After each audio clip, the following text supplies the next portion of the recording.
Hi everyone, welcome back to my channel Becoming Proactive with Soumya Agarwal.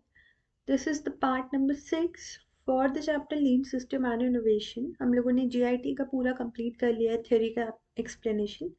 For the numericals जो भी आपके study material के questions हैं तो जो केस स्टडीज़ हैं एंड जो बैक क्वेश्चंस हैं उसके लिए जो जो लिंक मैं फॉलो कर रही हूँ यूट्यूब का I give that on the Telegram group. उसके लिंक्स मैं दे दूँगी, ठीक है. अदरवाइज आई वुड सजेस्ट कि आप लोग भी क्वेश्चन बैंक किसी भी अच्छे टीचर का खरीद लो. अच्छे टीचर का मतलब ये हुआ कि उन्होंने सारा का सारा ICI का मटेरियल उसमें इनकॉर्पोरेट किया हुआ हो एंड ज़्यादा एक्स्ट्रा क्वेश्चंस ना हो. सारा मटेरियल जो हो वो ICI का ले लो. पास्ट क्वेश्चंस हो, MTP हो, RTP हो, स्टडी मटेरियल के क्वेश्चंस हो और केस स्टडी डाइजेस्ट के क्वेश्चंस हो, ठीक है. तो इतना ही अगर हम लोग बार बार प्रैक्टिस करेंगे तो उससे काफ़ी अच्छा होल्ड हो जाएगा. So let's start with kaizen and costing. ये जो है ये लीन आपका सेकेंड वाला है, ठीक है. So starting with lean number 2. Lean manufacturing is founded on the idea of kaizen और कंटिन्यूअल इम्प्रूवमेंट. तो केजन का मतलब बेसिकली होता है आपका एक जापानीज वर्ड है जिसका मतलब होता है कि चेंजेस फॉर बेटर, ठीक है. तो चेंजेस फॉर बेटर या फिर आप कह सकते हो ये बिलीव करता है on the principle of continual improvement. So continuous improvement is the continual examination and improvement of the existing processes and is very different from approaches such as business process re-engineering, which seeks to make a radical one-off changes to improve an organization operations and processes.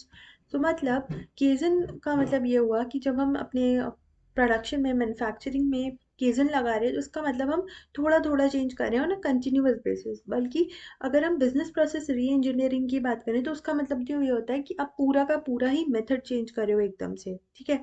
वो भी होता है improvement के लिए ही है, लेकिन business process री engineering का मतलब ये हो गया कि हमने एकदम से पूरा का पूरा सिस्टम चेंज कर दिया. ऑन दी अदर हैंड अगर हम केजन की बात करें तो ये केजन एकदम से पूरा सिस्टम पूरा प्रोसेस चेंज नहीं करता. ये उसी में ही छोटे छोटे चेंजेस करते हैं on a continuous basis.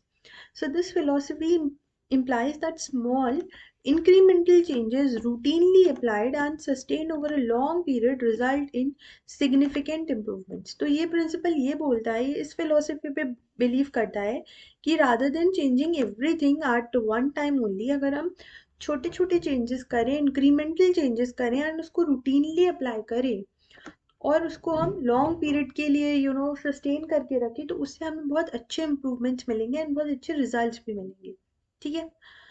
So the Kaizen strategy aims to involve workers from multiple functions and levels in the organization and working together to address a problem or improve a particular process. तो ये Kaizen strategy तो जो है ये बोलता है कि जो भी workers हैं multiple functions के और मल्टीपल लेवल्स के साथ में वो एक साथ में आए अलग अलग जगह से और एक प्रॉब्लम को एड्रेस करें और इम्प्रूव करें प्रोसेस को, ठीक है.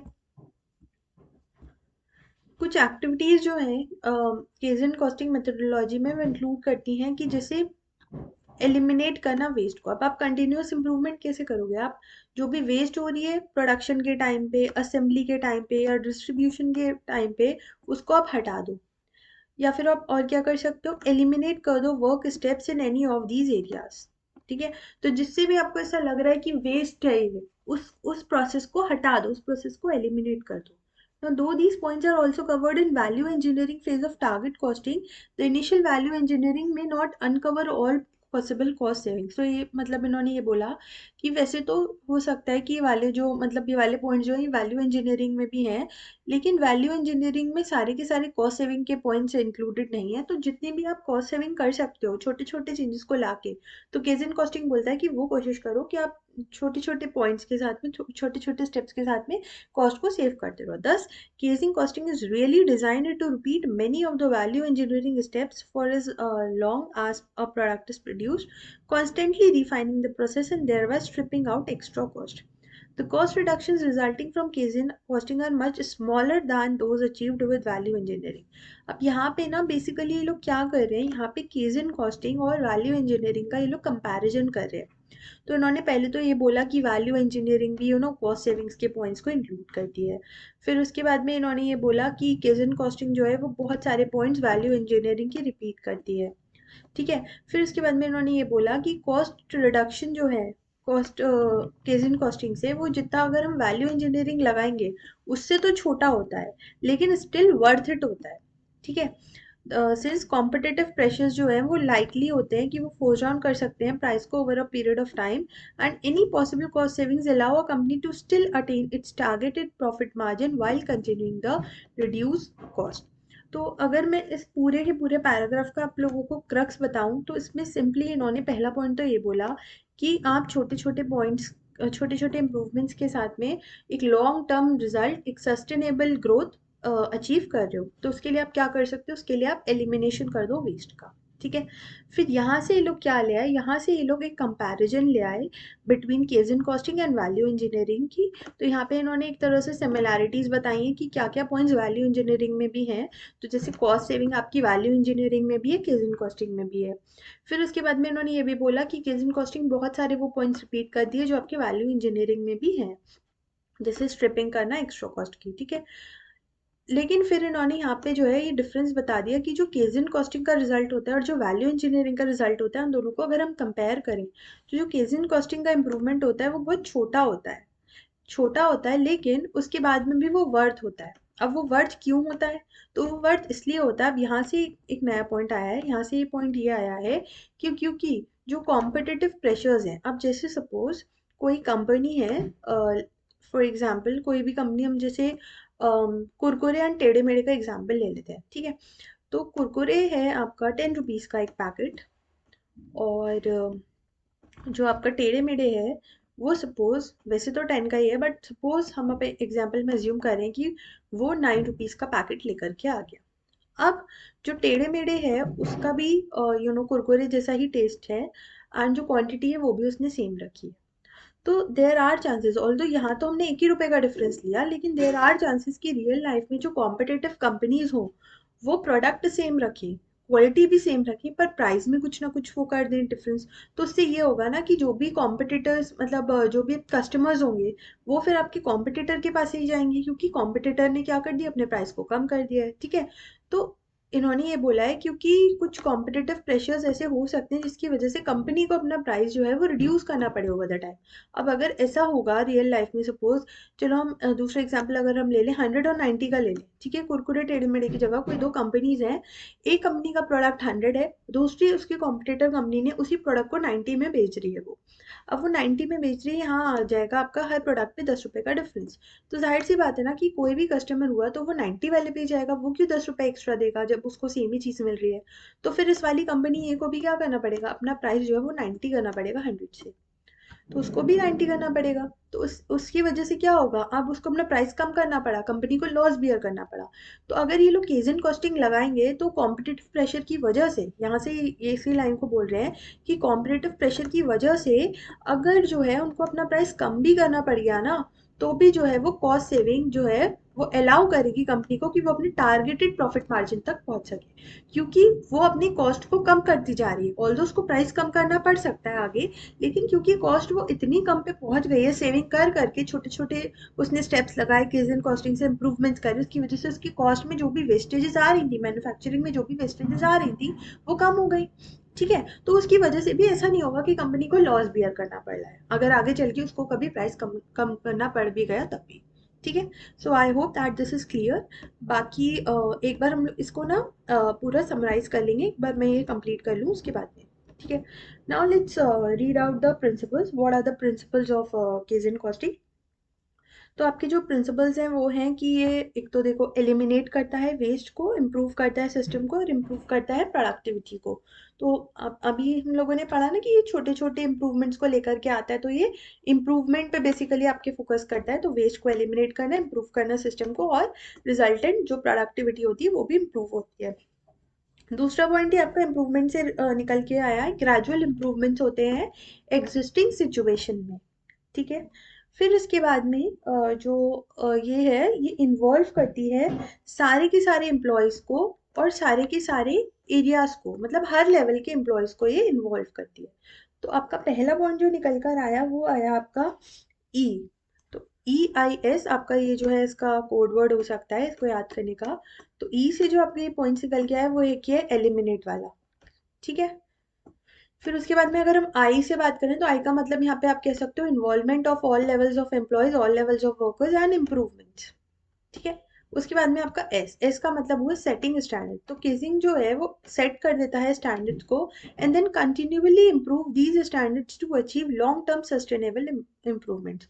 सो बेसिकली जो केजन कॉस्टिंग है उसमें हम एक बार में एक साथ हम ग्रोथ टारगेट नहीं करते हैं, उसमें हम छोटे छोटे स्टेप्स लेकर के चलते हैं, कि स्टैंडर्ड सेट करते हैं कि चलो हम यहाँ तक पहुँचेंगे, पहले हम यहाँ तक पहुँच गए, फिर उसके बाद में हम अपने स्टैंडर्ड को थोड़ा और रेज कर देते हैं कि अब हमें यहाँ तक पहुँचना है, फिर हमें यहाँ तक पहुँचना है।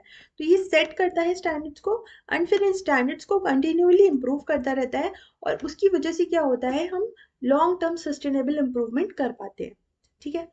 फिर उसके बाद में कुछ पॉइंट्स आपके इम्प्रूवमेंट से ही और रिलेटेड है, कि कोई लिमिट नहीं है यहाँ पे लेवल ऑफ इम्प्रूवमेंट की, आप जितना चाहे उतना इम्प्रूवमेंट कर सकते हो, बस छोटे छोटे धीरे धीरे आपको चलते चले जाना है। ठीक है। देन ये जो है ये कलेक्टिव डिसीजन मेकिंग में करता है, तो ये पॉइंट इनडायरेक्टली इसी से ही लिंक है, कि इन्वॉल्व करता है सारे के सारे एम्प्लॉयज को। तो यहाँ पे अगर हम मोटे मोटे कैटेगरीज देखें तो तीन ही निकल के आए हैं। पहले आपके ये निकल के आए कि एलिमिनेशन पे फोकस करता है, एलिमिनेशन किसका, वेस्ट का, इम्प्रूवमेंट। फिर उसके बाद में आई का मतलब आया इम्प्रूवमेंट, तो इम्प्रूवमेंट किस किसका होता है, सिस्टम्स का, प्रोडक्टिविटी का। फिर इन्वॉल्वमेंट होता है किसका, सारे के सारे लेवल ऑफ एम्प्लॉयज का, सारे के सारे एरियाज का बिजनेस के। उसकी वजह से क्या निकल के आता है, कलेक्टिव डिसीजन, और यहाँ पर क्या होता है, ग्रेजुअल इंप्रूवमेंट। ठीक है। फिर उसके बाद में एस से आप कर सकते हो setting standards and continually improving these standards. तो इसमें अगर हम कीवर्ड्स की बात करें तो कीवर्ड्स आपकी यही वाले हो गए, एक तो gradual improvement, then your setting standards, eliminating waste, improving systems, improving productivity, then your employees, then your areas, फिर collective decision making and no limits on the level of improvement। तो ये कुछ कीवर्ड्स हैं, इसको आप याद कर लेना। अगर इससे पहले के टेक्स्ट में मैं बात करूँ कीवर्ड्स की, तो एक तो आपका ये हो गया कंटिन्यूअल इम्प्रूवमेंट। ठीक है।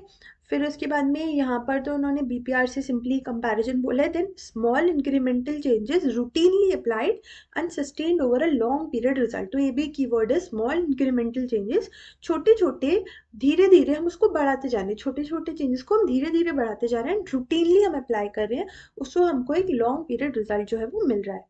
ठीक है। देन उसके बाद में ये आई डोंट थिंक कि इतना ज़्यादा इम्पोर्टेंट है from exam point of view, but यहाँ पर इन्होंने एक तरह से वैल्यू इंजीनियरिंग एंड केजन का इम्प्रूव कंपैरिजन बताया है। तो इसमें इन्होंने फिर से उसी चीज़ को बोला है कि ये जो है ये कॉस्ट सेविंग वगैरह करते हैं, छोटे छोटे इंप्रूवमेंट्स करते हैं, तो उस वजह से इनकी जो है कॉस्ट सेविंग होती है और ये टारगेटेड प्रॉफिट मार्जिन तक पहुँचते हैं। ठीक है। और उसके बाद में फिर हम लोगों ने प्रिंसिपल्स डिस्कस करे, तो तीन आपके प्रिंसिपल्स है EIS। ठीक है। ओके, फिर ये केस सिनेरियो है, देन यहाँ पे इन्होंने प्रैक्टिकल इंसाइट दे रखा है। इसमें ना आपका एक क्वेश्चन बन सकता है कि क्या क्या आपके वो हैं बेनिफिट्स है केजन के, तो बेनिफिट्स में भी आप यही सारे पॉइंट्स जो है वो लिख सकते हो।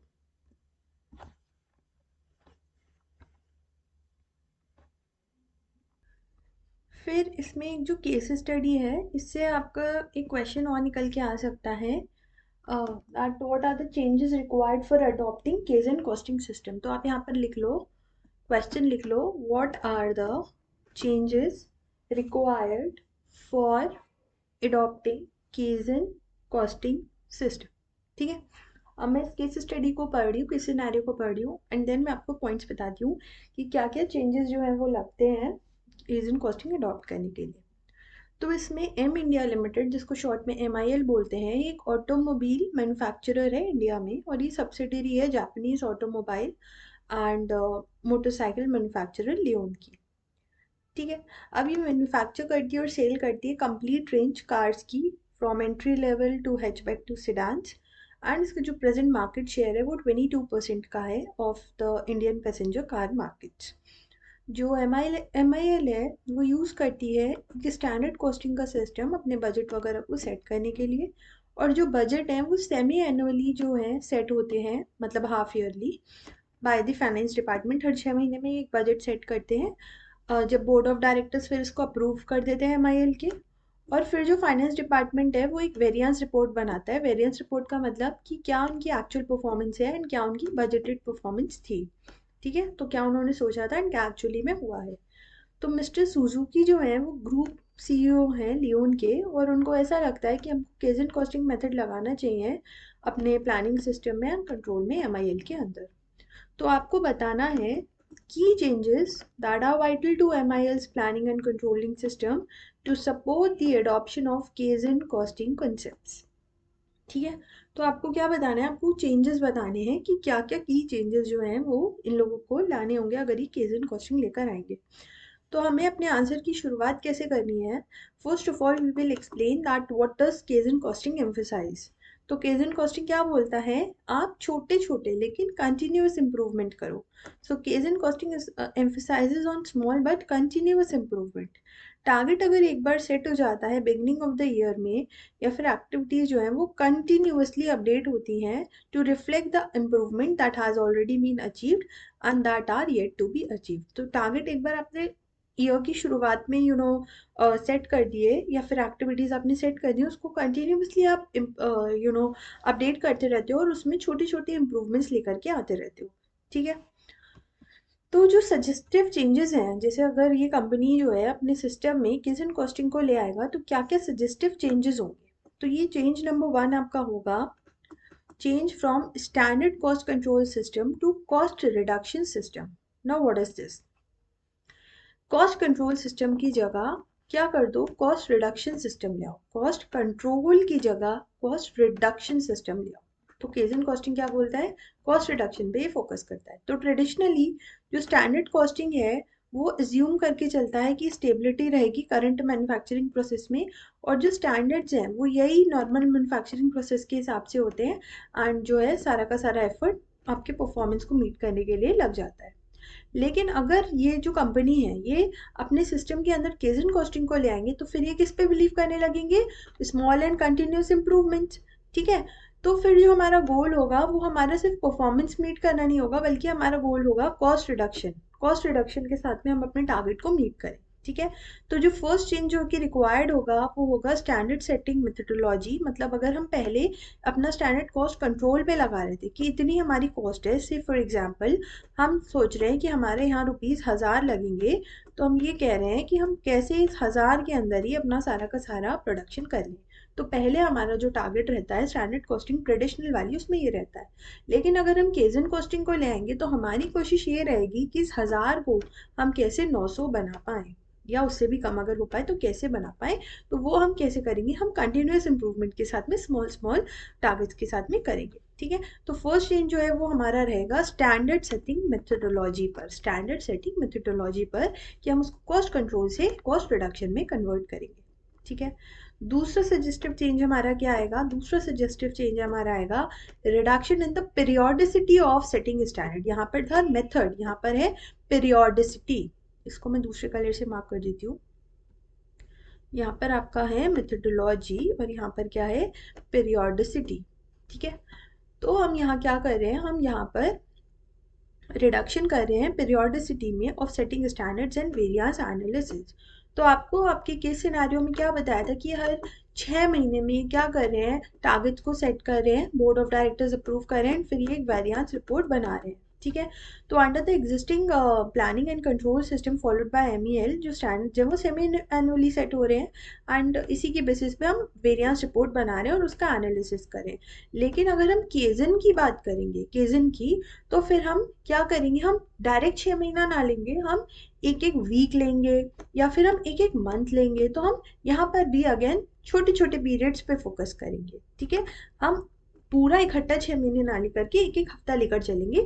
फिर हमारी कोशिश ये रहनी चाहिए कि जो हमारा परफॉर्मेंस फर्स्ट वीक में था उससे ज़्यादा इंप्रूवमेंट हमारा सेकेंड वीक में हो, उससे भी ज़्यादा हमारा थर्ड वीक में हो। इस तरह से हम चलेंगे। Okay, so the period covered under a standard should be reduced from semi annually to monthly, and then the current practice of generating variance report may be continued और may be reduced to a week. तो उन्होंने ये बोला कि जो period है इसको आप सेमी एनुअली से चाहे मंथली कर दो, फिर मंथली से चाहे वीकली कर दो। ठीक है, then number 3 is the participation of executives or workers in standard setting। तो आप क्या करो, आप इन्वॉल्व करो एग्जीक्यूटिव्स को और वर्कर्स को, जो कंपनी के लोग हैं उनको इन्वॉल्व करो। ठीक है. So this will be the third change if you will implement Kaizen costing in your system.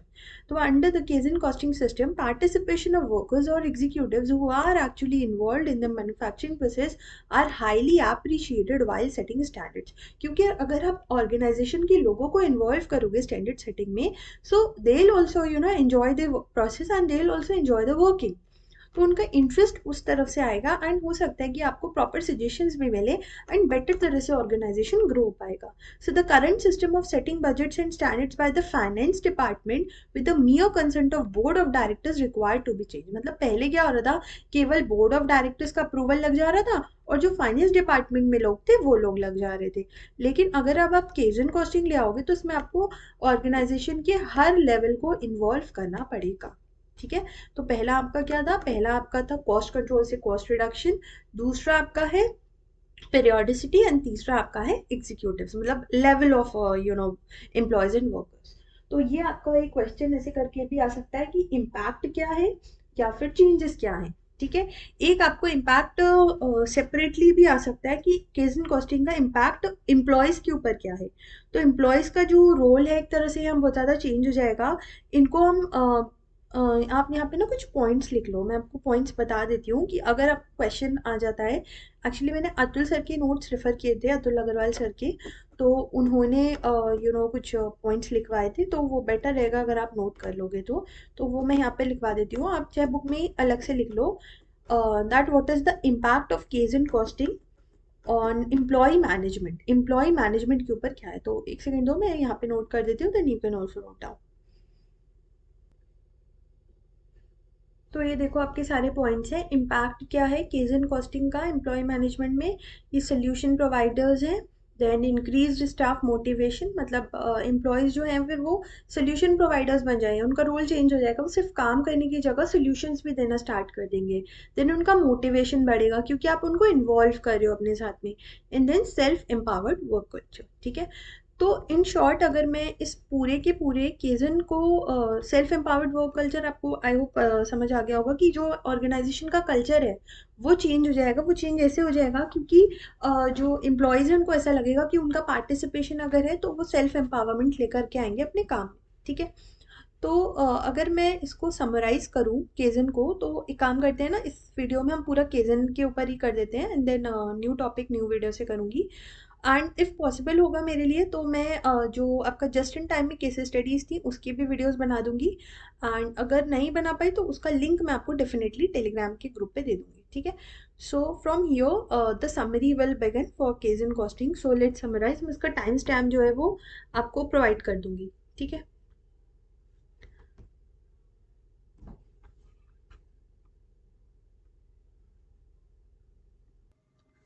So let's revise kaizen costing. So इसमें केजन का मतलब होता है कंटिन्यूअल इम्प्रूवमेंट. कंटिन्यूअस इम्प्रूवमेंट का मतलब ये हुआ कि छोटे छोटे हम इम्प्रूवमेंट्स कर रहे हैं एंड कंटिन्यूअसली कर रहे हैं. ठीक है. फिर ये कोई रेडिकल चेंज नहीं है. बिजनेस प्रोसेस री इंजीनियरिंग में जैसे हम पूरा start to end radical change होता है, इसमें ऐसा नहीं होता है. इसमें हम लोग छोटे छोटे चेंजेस को रूटीनली अप्लाई करते हैं एंड वो लॉन्ग टर्म जो है हमको सक्सेस देता है. देन उसके बाद में इस वाले पैराग्राफ में सिंपली इन्होंने ये बताया था कि केजन कॉस्टिंग फोकस करता है वेस्ट को एलिमिनेट करना. जो भी प्रोडक्शन के टाइम पे, असेंबली के टाइम पे, डिस्ट्रीब्यूशन प्रोसेस के टाइम पे जो भी अननेसेसरी वर्क है उसको एलिमिनेट करता है. फिर वैल्यू इंजीनियरिंग एंड केजन कॉस्टिंग का कंपैरिजन बताया. तो वैल्यू इंजीनियरिंग भी ऑल्दो कॉस्ट सेविंग फोकस करता है, लेकिन जो केजन कॉस्टिंग होता है उसका जो है काफ़ी कम अमाउंट में वो करता है. मतलब स्मॉलर होता है जो केजन कॉस्टिंग का कॉस्ट सेविंग होता है, लेकिन बहुत ज़्यादा इफेक्टिव होता है. क्यों? क्योंकि लॉन्ग टर्म बेनिफिट में रिजल्ट करता है. मतलब कि जैसे इनकेस फ्यूचर में कंपनी को अगर कॉम्पिटिटिव प्रेशर की वजह से अपना प्राइस वगैरह कम करना पड़े, स्टिल कंपनी एक प्रॉफिटेबल सिचुएशन में रहती है क्योंकि उसने ग्रेजुअली स्मॉल स्मॉल इंप्रूवमेंट करके एक लॉन्ग टर्म कॉस्ट रिडक्शन कर लिया है. ठीक है. फिर उसके बाद में हम लोगों ने प्रिंसिपल्स डिस्कस किए थे. तो what were the principles? EIS. E का मतलब क्या था? Elimination. Elimination of what? Waste, या फिर आप कह सकते हो unnecessary steps. And it focuses on improvements. I का मतलब क्या था? Improvements. Improvements का मतलब improvement of system, improvement of productivity, gradual improvement होता है, and कोई level, कोई limit नहीं होती है level of improvement की. Then S का मतलब था setting standards. Casing costing एक standard को set करता है and then उसको continuously उस standard को improve करता है. I का एक और मतलब था that it involves employees from all the areas of business. All the areas of business से होते हैं, तो कलेक्टिव नॉलेज लगती है, कलेक्टिव डिसीजन मेकिंग होती है, और एप्लीकेशन ऑफ नॉलेज बहुत सारे लोगों की लगती है. ठीक है. फिर उसके बाद में इसमें आप यही बेनिफिट्स में भी लिख सकते हो. एंड देन ये केस सिनेरियो था, तो केस सिनेरियो में हम लोगों ने बात करी थी सजेस्टिव चेंजेस के बारे में. तो सजेस्टिव चेंजेस जो थे, तो वो ये थे कि ये जो है कॉस्ट कंट्रोल से लेकर के, अगर जैसे कोई भी ऑर्गेनाइजेशन अपने ऑर्गेनाइजेशन में केस एंड कॉस्टिंग लगा रही है, तो उसको एक तो स्टैंडर्ड कॉस्ट कंट्रोल सिस्टम से कॉस्ट रिडक्शन में आना पड़ेगा. देन उसको पीरियोडिसिटी में अपना रिडक्शन करना पड़ेगा. मतलब केस एंड कॉस्टिंग ये नहीं बोलता कि आप इकट्ठा साल भर का देखो या 6 महीने का देखो. केस एंड कॉस्टिंग ये बोलता है कि आप एक एक हफ्ता लेकर चलो एंड उसमें ग्रेजुअली आप इम्प्रूवमेंट्स करो. देन उसके बाद में हम लोगों ने थर्ड पॉइंट जो पढ़ा था वो ये पढ़ा था कि अगर कोई ऑर्गेनाइजेशन अपने सिस्टम के अंदर केस एंड कॉस्टिंग लगा रही है, तो ऐसा नहीं हो कि सिर्फ टॉप लेवल पे ही डिसीजन मेकिंग वगैरह हो रही है, आप सारे के सारे एम्प्लॉयज का पार्टिसिपेशन करो. देन मैंने आपको एक एडिशनल पॉइंट और लिखवाया था कि इसका केस एंड कॉस्टिंग का इम्पैक्ट एम्प्लॉयज के ऊपर क्या रहता है. तो एम्प्लॉयज के ऊपर ये रहता है कि सेल्फ एम्पावर्ड उनको वर्क कल्चर मिल जाता है, उनको हम सोल्यूशन प्रोवाइडर्स की तरह ट्रीट करते हैं, उससे उनका मोटिवेशन जो है वो क्या होता है, इंक्रीज हो जाता है. ठीक है. So this was all about case and costing. And अगर इसके कोई भी न्यूमेरिकल्स होंगी तो उसका लिंक जो है वो मैं टेलीग्राम पे कहीं दे दूंगी. केस स्टडी जो थी वो मैंने डिस्कस कर ली थी. Now what I am planning is, मैं प्लान कर रही हूँ कि जेआईटी की जो हमारी इतनी सारी वीडियोस है ना, उसको एक शॉर्ट वीडियो में मैं समराइज कर दूँ. ऑल्दो मैंने एक रिवीजन वीडियो पहले भी रिकॉर्ड करी थी, बट मैं सोच रही हूँ एक बेटर शॉर्ट रिवीजन दूसरा रिकॉर्ड कर दूँ, तो जो भी बेटर होगा वो आपको प्लेलिस्ट में मिल जाएगा. ठीक है. So I am ending this video here, and next video से will start with the another lean that will be 5S. ठीक है. So I hope that this was helpful. Thank you so much.